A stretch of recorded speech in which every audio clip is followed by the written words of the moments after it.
But yeah, very good to see you, Jay. I know the first Thanks. time we met, we got to connect at a networking event with the Surrey Board of Trade. And Yeah. here we are a few days and weeks later and talking about how to get to, and I'll let you finish it off. How to get to the why, how to get your team to the why and help them really engage with the process of what you're trying to accomplish as a business. Very good. But well, I think we'll just jump right into it. So what are three things that Sure. you want to speak about today around the topic specifically?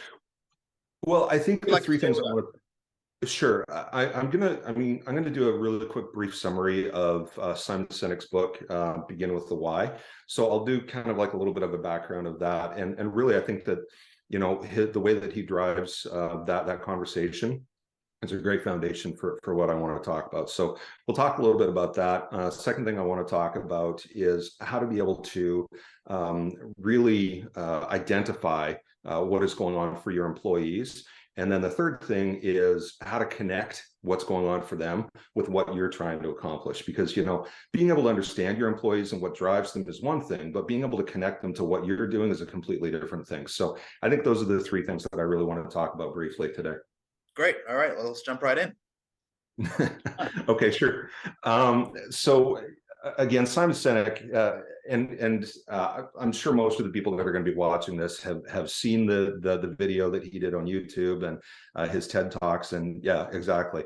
And so what he really did, and I'll pull up my iPad here. What he did was he talked about three different things.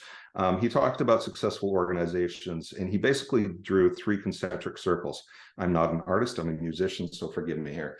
And what he talked about is that most companies understand the what that they do, so he used the example of IBM and Microsoft, or pardon me, Apple and Microsoft. And what he said is that Apple and Microsoft do the same thing, but they do it very, very differently. So what do? They build computers and they build technology. Then what he talked about was the second concentric circle is the how. And so the how being, how do we do it? Well, we take this microprocessor, we do this, we put it in with this, and we package it, and et cetera, et cetera. I think most companies out there are fairly, well, if they're not fairly clear on the what and the how, they got some problems.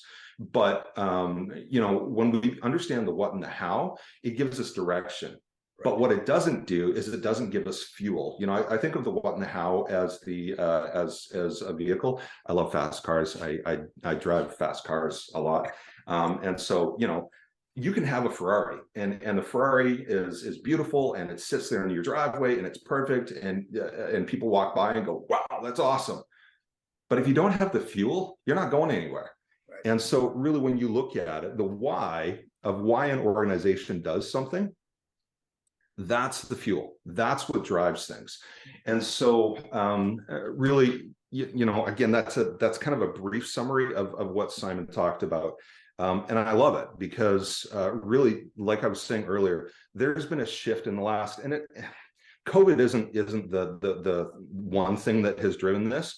COVID has just sped up stuff that was already going to happen. And so this is something that's been going on for the last, in my experience, 10, 12 years, where people have started to say, hang on just a sec. I don't want to be driven. I don't want people to yell at me and scream at me and tell me, hold me accountable and drive things. What I want to do is I want to have a leader who's helping me become better. And so really, I think that this shift in the way employees look at their leadership has been coming for a while. But this why, this is exactly what is going to drive people. Does that make sense? Absolutely. I'm following right along. Love the book too. Okay, cool. Good.